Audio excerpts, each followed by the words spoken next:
Hi, welcome to Founder of the Day. My name is Jason, and I write daily articles and now publish YouTube videos about the American Revolution, notably focusing on some of the more obscure founders of this country.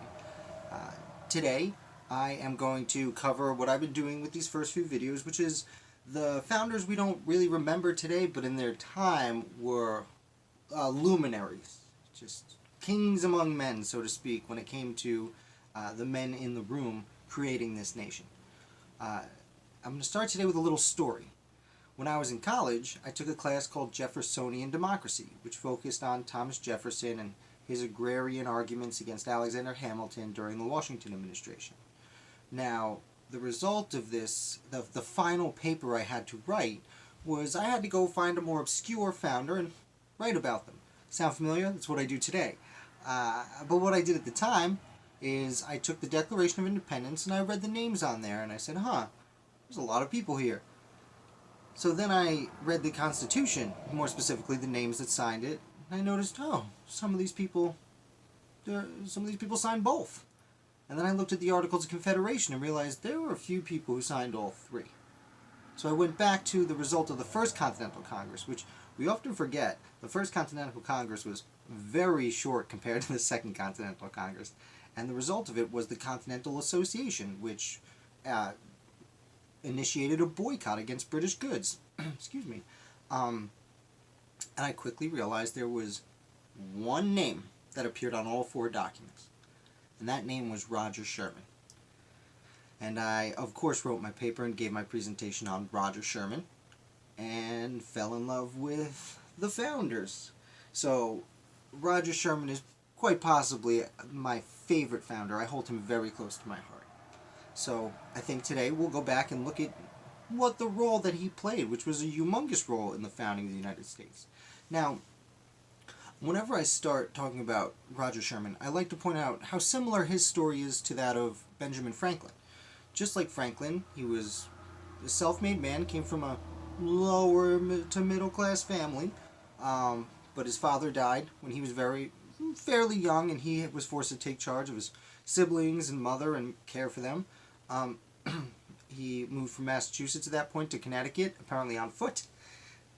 Started a small homestead and became a cobbler. Today we would know a cobbler as a shoemaker, of course, but much like Franklin, he continued working. He ended up opening a general store right across the street from Yale, where all those rich kid students were going to college, and made quite a tidy profit off of that. And also like Franklin, he published a little bit. He wasn't a printer by any means, but he published an almanac for several years. And through that, his name spread a little bit. He would also take court cases for some of his neighbors who couldn't afford a real lawyer, but he was a very smart man, and he was able to argue for people despite not being a lawyer. Additionally, he went on to be elected to several local, several local offices. One of the early important things he did, 20 years before any inkling of a revolution came about in 1752, I should say, much like Franklin, he was also older than most of the other revolutionaries. But by 1752, he wrote a pamphlet called A Caveat Against Injustice, or An Inquiry into the Evils of a Fluctuating Medium of Exchange. That's the abbreviated version. They liked to title things back then. Now, A Caveat Against Injustice discussed at the time, he lived in Connecticut, and people who needed to pay off debts, they would take, each state had its own currency. I apologize, each colony had its own currency. So at times when Rhode Island's currency was less valuable than that of Connecticut, people would pay off their Connecticut debts with Rhode Island currency. So technically they were paying less than they owed. And A Caveat Against Injustice really attacked this and said, no, we should only be able to accept Connecticut currency as a payment of debts. Now this would come into play years later, 35 years later, when he would attend the Constitutional Convention.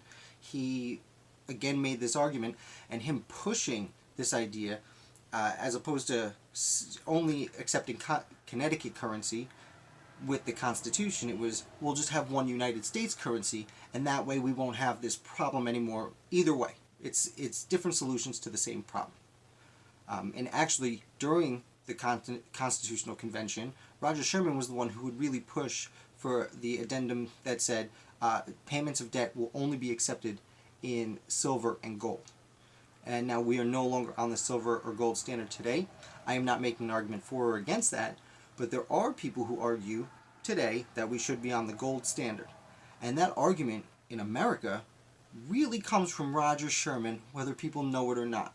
Not just from the Constitution, but from 35 years beforehand when he wrote a caveat against injustice.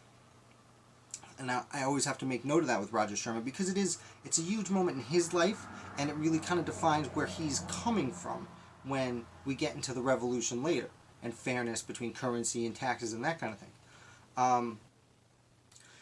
So years go by, and again Sherman keeps making money. He becomes a very important member of Connecticut, and in 1774, First Continental Congress rolls around. Roger Sherman is sent to represent his state, and he stays there for 7 years. I mean, he goes back and forth, but he is one of the few people to really be in Philadelphia, and when the Continental Congress moves around, he's everywhere. And he signs the Declaration. He signs the Articles of Confederation. He's there through the end of the war.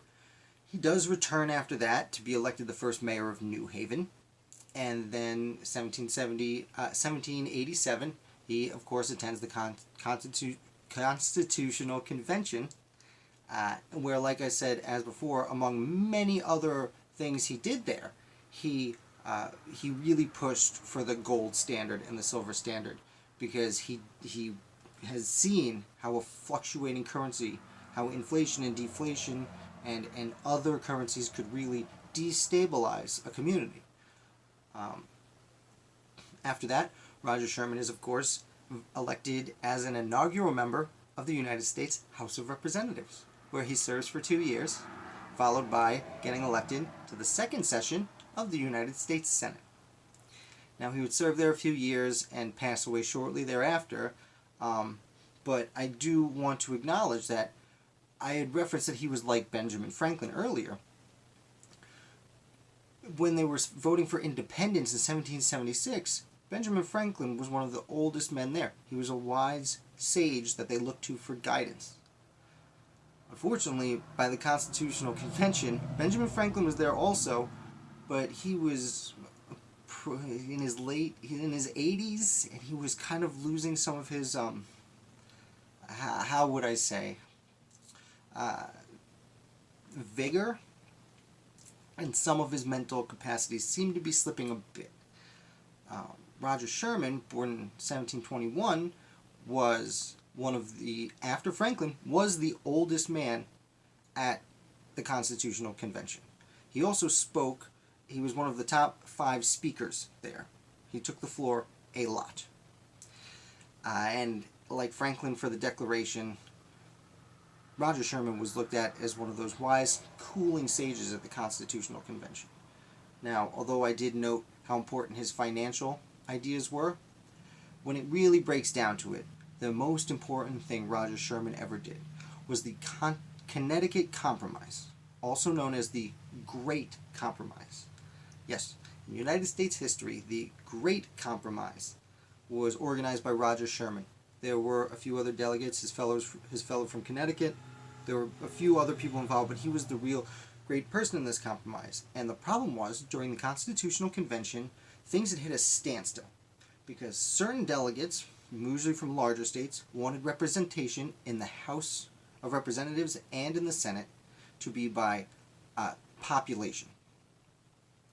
And certain other small states delegates wanted the House and the Senate to be determined by states, wanted each state to have an equal say. So the Great Compromise, and looking back today, it seems obvious. The House should have population and the Senate should be by state.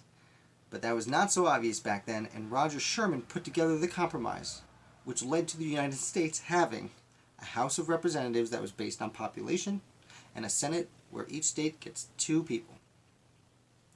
That is his greatest contribution to his country.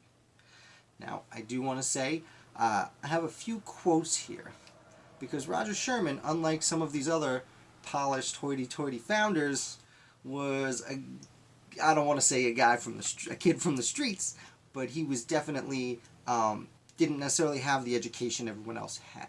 Maybe didn't have all the same mannerisms. So I have a quote here from John Adams that I'd like to read, who did describe Sherman as, quote, one of the most sensible men in the world, with the clearest head and the steadiest heart. But I'm going to say a quote from John Adams about Sherman's mannerisms. Sherman's air is the reverse of grace. There cannot be a more striking contrast to beautiful action than the motion of his hands. It is stiffness and awkwardness itself, rigid as starched linen. So, even though Adams, who respected Sherman tremendously, he clearly thought he could be a more eloquent speaker. And then I do want to end with another quote from Thomas Jefferson. Maybe not everyone's favorite. Thomas Jefferson, after Sherman passed away, gave this statement. He said, Roger Sherman was a man who never said a foolish thing in his life. I think it speaks a lot to who he was, especially as someone who in the Continental Congress had plenty of opportunity to say some foolish things. So that's it for Roger Sherman today. I lied to you. I wanted to show you my prized possession. This was a gift my parents got me for graduating from college. It is the signature of Roger Sherman. It is very hard to see. I did not consider the reflection, but right there. It is a receipt from 1760 for a purchase of goods. And back then, they didn't just print out receipts. They wrote them down and signed them. I don't have a collection of founding signatures. I just have Roger Sherman. Like I said, he's very dear to me. So, if you enjoyed this video, please like and subscribe. As I said, this is a very new thing to me. I'm assuming the videos will improve and improve. Please give me a comment. Who would you like to see me cover? How can I improve the videos? Anything else that you would like, please let me know. Thank you. You have a great afternoon.